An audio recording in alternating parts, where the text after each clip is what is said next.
نہ جانے کن مشکل اور نامساعد حالات کی وجہ سے ابیجیل نبال جیسے شخص کے ساتھ ناہموار جوئے اور بندھن میں بندھ گئی، لیکن اس نے حالات سے سمجھوتا کر لیا۔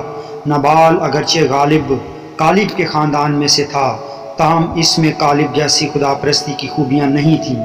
اس دور کا جنگی سورما ہونے کی وجہ سے ہر طرف داؤد کی شہرت تھی، مگر جب نبال کو داؤد نے خیر سگالی کا پیغام بھیجا تو اس نے داؤد کو حقیر جانا۔ جب داؤد نے دل میں ٹھان لیا کہ اسے خاندان سمیت ہلاک کر دے اور اس کی بدتمیزی کا مزہ چکھائے، تو ابیجیل نے نہایت سمجھداری سے معاملہ کو سلجھایا اور نبال کے ساتھ ساتھ اپنے گھرانے کو بھی موت کے منہ میں جانے سے بچا لیا۔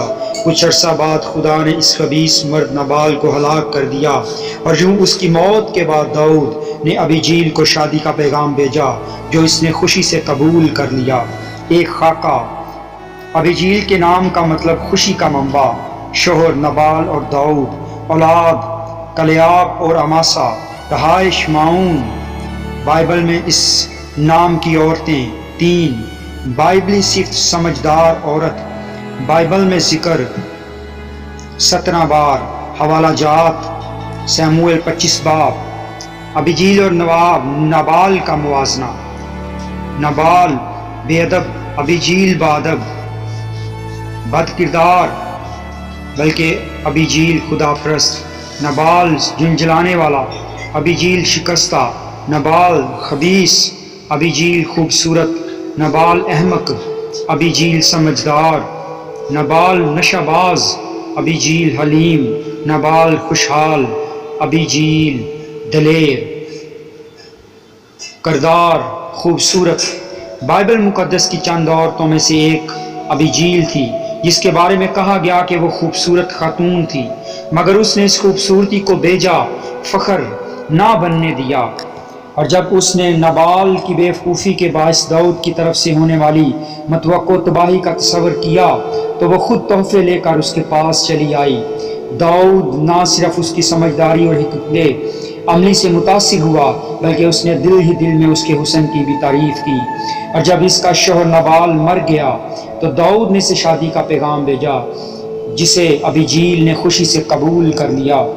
بائبل کی خوبصورت عورتیں سارہ، ربکا، راخل، ایوب کی بیٹیاں، ابیجیل، بتسبا، تمر ابیسلوم کی بہن، ابیشاگ، تمر ابیسلوم کی بیٹی، وشتی ملکہ، آستر ملکہ۔ سمجھدار۔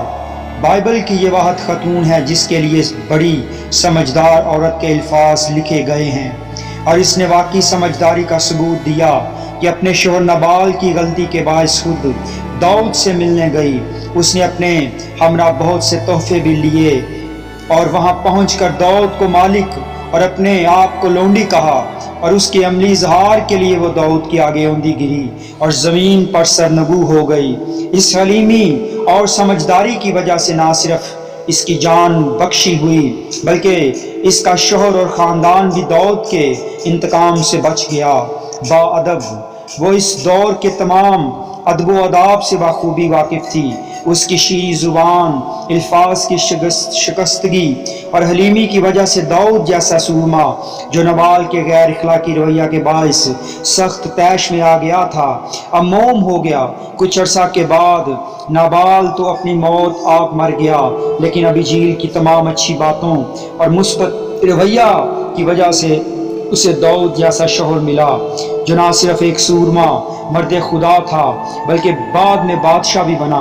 خدا پرست یہودی ہونے کی وجہ سے وہ بخوبی جانتی تھی کہ جب انسان بے روی کا شکار ہو جاتے ہیں تو خدا ضرور مداخلت کرتا ہے، اور داؤد سے ملاقات کے دوران اس نے دبی زبان میں کہہ بھی دیا تھا کہ تیرے دشمن اور بدخواہ نبال کی مانند ٹھہریں، اور بے شک داؤد سمیت کسی انسان نے نبال سے اس کی بدتمیزی کا بدلہ نہ لیا، لیکن خدا نے عدالت کی۔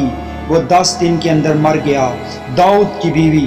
داؤد کی ابتدائی بیویوں میں سے ایک ابیجیل تھی، جو اپنے نام کی طرح داؤد کے لیے واقعی خوشی کا منبع ٹھہری، اور اس سے داؤد کے 2 بیٹے کلیاب اور اماسا پیدا ہوئے۔